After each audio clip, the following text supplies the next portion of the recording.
What's up, everybody? It is Thegoal60 here for Tuesday, May the 15th, 2018. So we've got a lot to talk about today. We've got action that happened yesterday. We've got a new series that's added today. We had unofficial plays that went 1-1. And overall, yesterday as a community, we had a big breakthrough with the Supreme Court ruling. So I'll get into all that today.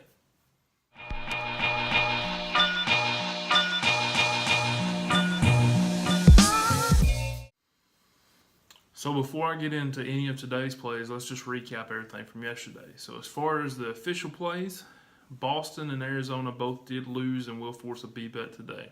We did, however, pick up wins with San Francisco and the Angels. So the two losses, Boston and Arizona, Boston came out. They just never could get over the hump. They kept having to fight to catch back up. They finally tied the game up late in the game around the 7th inning. And then, once again, the 8th gave up a run, and also in the 9th gave up a run. Now, they did score one in between those, and they ended up losing by 1 run, 6-5. So today, they are the first B bet, and they are minus 186. That is 4.64 units to win 2.55 units. Now, as far as the Diamondbacks go, yesterday they came out against the Brewers, gave up 2 runs early. They fought back, tied it up around the middle of the game 2-2, and then just never could do anything after that. They ended up giving up 5 more runs, including 3 in the 9th inning. So we got the loss yesterday. They look to bounce back today, and they are a heavier favorite than they were yesterday. Today they're minus 158. So that is 3.93 units to win 2.49 units. So that is our second and last B bet of the day. Before we talk about the unofficial plays from yesterday, let's talk about the added play, and that is from the Miami Marlins. So Miami at home is an underdog to the Dodgers. Currently on the RPI scale, the Dodgers are at .458, while Miami is at .486. So you would look at the Marlins, and like I said, being at home as an underdog, you look to take the run line. The run line is priced very good. So we're getting plus 1.5 runs at minus 116. So that is an A bet for today. Miami minus 116 on the run line.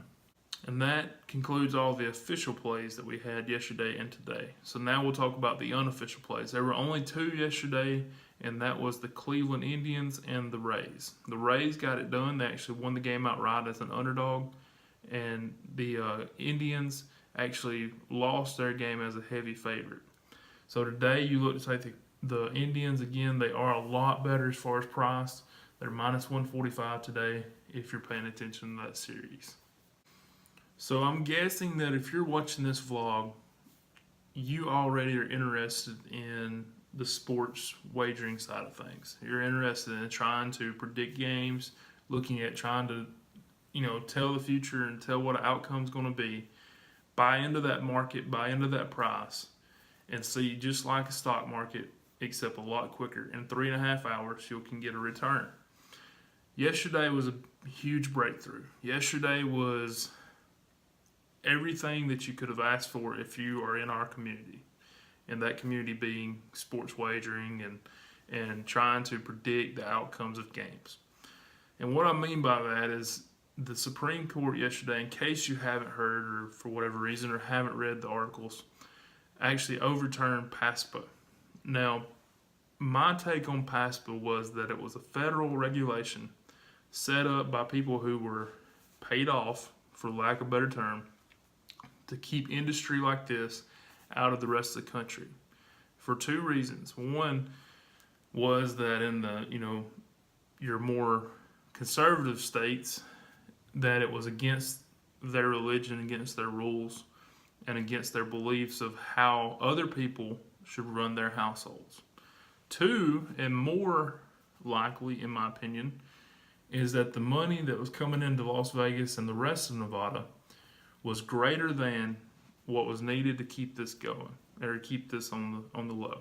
So what I mean by that is, if it was originally a thought, and I feel like this kind of phased out over the years, especially here recently, but I feel like at first, before we had really the technology and the internet and the online offshore bookies and even your locals running it through online, it was just a hassle more to try to put in a bet.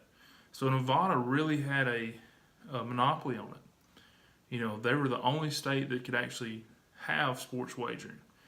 And in my opinion, part of the argument has always been, if we allow this in other states, then the integrity of the game actually is, compromised. That is all crap, in my opinion. The reason I say that is, I live in the South. There is a huge population in the South that sports wagers. They put in bets on their favorite team, whether it be their favorite college team, their favorite pro team. You can even, believe it or not, when high school playoffs get here in football, you can actually bet on high school football.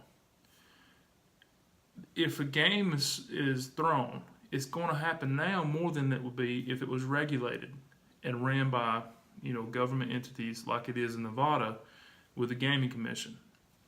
I really believe that. I think that the whole integrity thing is just a load of crap. And I think that the fact that everything is kind of on the lowdown and not talked about in hush-hush it's easier to throw a game now than it would be then, because there's so many regulations that will come with it. So when they come out and, and pass PASPA, and I don't know this for sure, I think it was the early 90s. Now you got to remember, we had the internet, but we didn't know a lot about it. And like I said, it created a monopoly on everybody that wanted to put a sports wager in. Either had to go illegally and call or meet with a bookie, or go to Vegas or anywhere else, Reno or any of the Nevada places. And that created a market that they wanted, and they wanted to keep that market. So they had to lobby and keep the things happy, keep people happy, to keep that in effect.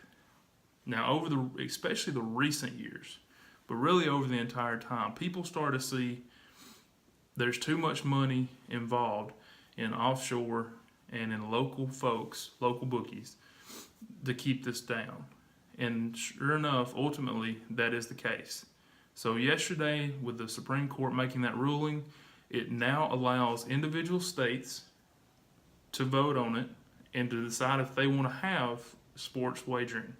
Now, obviously yesterday does not mean that ultimately, automatically everybody gets to do it now. But what it does is it says that individual states can allow it. And there's 4 states right now. I know Mississippi, I want to say Pennsylvania, Connecticut, and maybe West Virginia it's New Jersey's the other state. So the 4 states, and I should remember that, New Jersey's the one that got this going.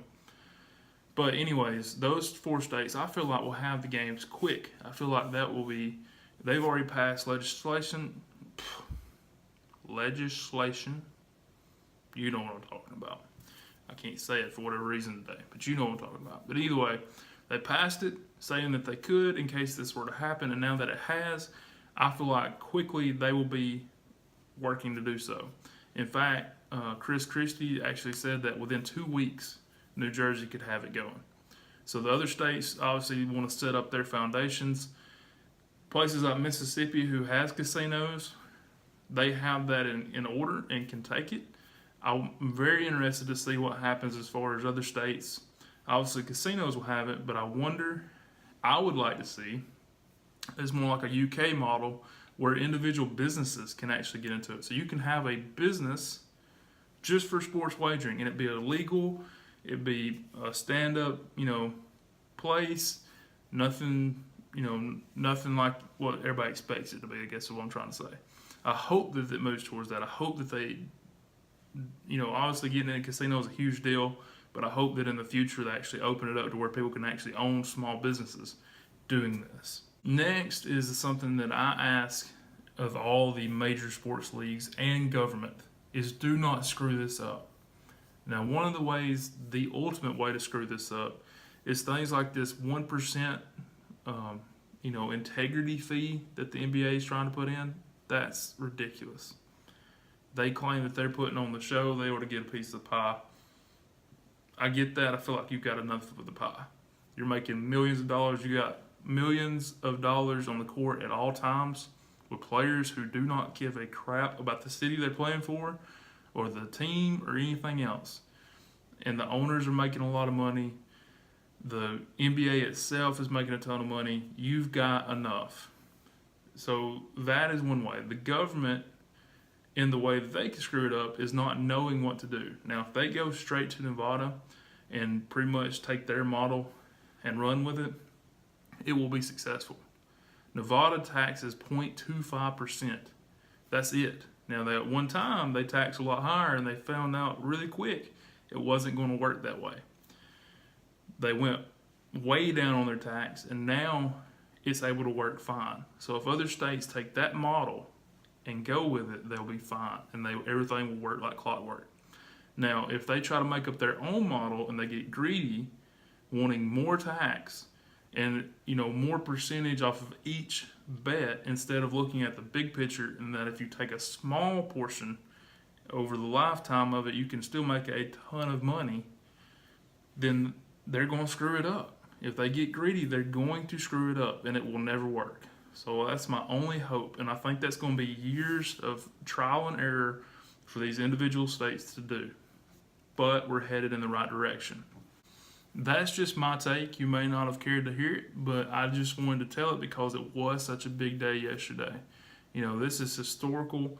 This is not, like I said, this is not saying that everybody can now bet from here out, but at the same time, it's saying that we're moving in that direction quicker. And the fact that the government took another step saying that it's not the federal government, saying that it's not our right to take away, tell you what to do with your money, really makes me happy. And the fact that it's things are moving that direction. This was something that, when the current regime got in, I just felt like it would happen, and it has. It happened a lot quicker than I thought it would. And I'm just very happy to say so. And hopefully we move forward to where everybody will get that chance and do with your money that you work for and that you put your time in for and your hard work, get to do with it what you want to do with it. This doesn't hurt anybody unless you go wild. And that's one of the things that we've talked about over and over in my channel is money management. And if you have money management, you can have a great time doing this, have an opportunity to actually make investments and make money off of them. And at the same time, if you were to lose it all, it wasn't enough to hurt you. So that is the big thing, money management. Understanding what you can play with and what will not affect you. If you're playing with your rent money, you're not doing this for the right reasons. If you're doing this for entertainment and having a good time at it, and doing it with a little bit of mad money, then, go at it. Go all for it. Enjoy it. That's what this is all about. So thanks for tuning in today. I really appreciate it. We went over the official plays, the unofficial plays. You got some of my views on some things. Even if you didn't want to get them, I would love your feedback on it, to know what you're thinking about all this. And I will see you tomorrow morning. Thanks. Like and subscribe. 60% of the time, it works every time.